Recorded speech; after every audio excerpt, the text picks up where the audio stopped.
The message that changed my life arrived on a completely ordinary Tuesday evening.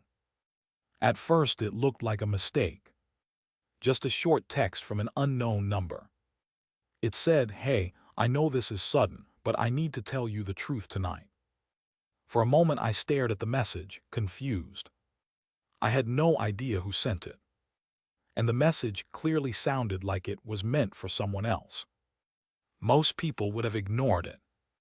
Some people might have replied with a quick correction. But instead, I did something else. I replied.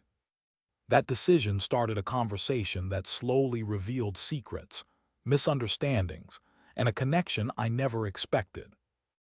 By the end of that week, I realized something strange. If that message had gone to the correct person, my life today would look completely different. My name is Daniel. At the time this happened, my life felt predictable. Not bad, just predictable. I worked a normal office job, lived in a small apartment near the city center, spent most evenings doing the same routine, cooking dinner, watching something online, occasionally meeting friends during weekends. There was nothing wrong with that life, but it was quiet, comfortable, a little repetitive. Looking back now, I realize something. Sometimes life waits quietly for one unexpected moment to change direction. That moment arrived as a text message. The message appeared while I was sitting on my couch finishing dinner. My phone vibrated once. Unknown number. The message read, "Hey, I know this is sudden, but I need to tell you the truth tonight."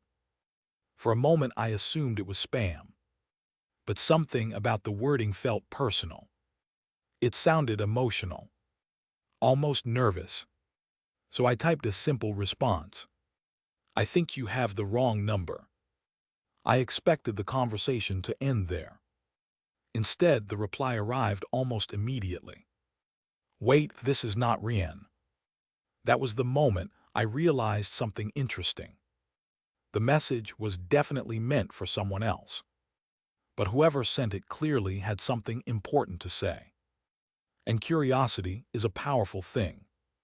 So instead of ending the conversation, I responded again. "No, this is Daniel." For a few seconds, nothing happened. Then another message appeared. "Oh wow, I am so sorry. I meant to send that to someone else." I smiled slightly. "No problem." Normally, that would be the end of the story. But for some reason, the conversation continued. A few seconds later, another message arrived. "Well, since I already embarrassed myself, how is your evening going?" I hesitated. It was an unusual situation, but something about the tone felt friendly. So I answered honestly. "Pretty normal evening, just finished dinner." The reply came back quickly. "Same here, except I was trying to confess something and send it to a stranger instead." I laughed quietly. That message made the situation feel strangely human. Not awkward, just unexpected. I asked a simple question. "So what were you planning to confess?" There was a long pause, almost a full minute. Then another message appeared. "Honestly, I was planning to tell someone that I have liked them for months." For a moment, I simply stared at the screen. The message suddenly carried emotional weight. Someone somewhere was preparing to reveal their feelings, and accidentally sent that moment to a stranger. "Did you send it to them yet?" I asked. "No," the reply said. I panicked. That was the moment the conversation became interesting. We continued talking. At first it was just casual conversation. Her name was Emma. She worked in marketing. She lived in the same city. The person she intended to message was someone she had known for a long time, but she was afraid of ruining their friendship. So she hesitated, then accidentally sent the message to me. The entire situation felt strangely surreal. Two strangers talking about a confession meant for someone else. Yet the conversation flowed easily. Time passed quickly. 30 minutes turned into an hour. We talked about work, about the city, about random small things. Eventually, Emma said something that surprised me. "You are much easier to talk to than the person I was going to confess to." I smiled. "That might be because I have nothing to lose." She responded with a laughing emoji. But then she added something else. "Actually, I am glad I sent the message to the wrong number." That sentence stayed in my mind, because I realized something. What started as a mistake had quietly turned into a genuine conversation. Over the next few days, we continued messaging. Morning greetings, late-night conversations, jokes, stories about our lives. The strange beginning of the conversation slowly became less important. Instead, we focused on learning about each other. But occasionally, the original topic returned. The confession meant for someone else. One evening, I asked something carefully. "Did you ever tell Rian how you feel?" There was a long pause before she replied, "No." Then another message followed.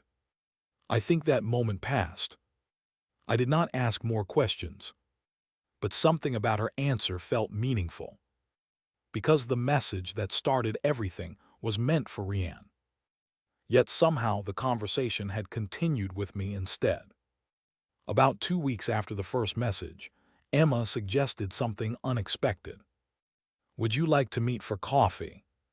For a moment, I stared at the message. The situation suddenly felt very real. Up until that point, everything existed only on a screen. But meeting in person meant the strange story would become something tangible. I agreed. We chose a small cafe near the river. When I arrived, Emma was already sitting near the window. She looked slightly nervous, but when she saw me, she smiled immediately. The conversation felt surprisingly natural, almost like continuing a discussion we had already been having for weeks. At one point she laughed and said something quietly. "You know something strange." "What?" "If I had sent that message to the correct person, we would never have met." That sentence carried a quiet truth. A single mistaken message had redirected 2 lives. But the most surprising moment happened later that evening. While we were walking along the river, Emma said something softly. "I realized something recently." "What?" "The person I thought I liked was probably just familiar." She looked at me for a moment before continuing. "But the person I enjoy talking to every day is someone else." For a second, I did not respond, because I understood exactly what she meant. That accidental message eventually became the beginning of a relationship. Not instantly, not dramatically, but slowly, naturally. Over time, we spent more evenings together. Coffee turned into dinners. Dinners turned into long walks and conversations. And sometimes we still laughed about the strange beginning.